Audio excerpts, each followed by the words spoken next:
és oktatói csapatunkkal. Zero Waste, ti tudjátok mi az? Hulladékmentesen. Nagyon helyes, így van.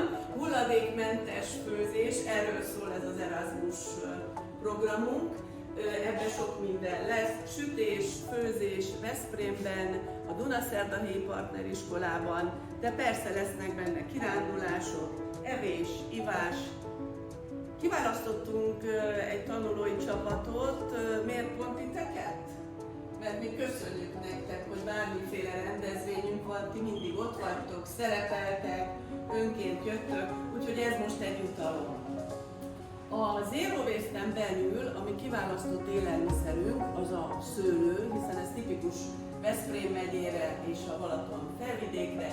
A szőlőnek minden részét fel fogjuk dolgozni, hogy egy csöpp hulladék se legyen.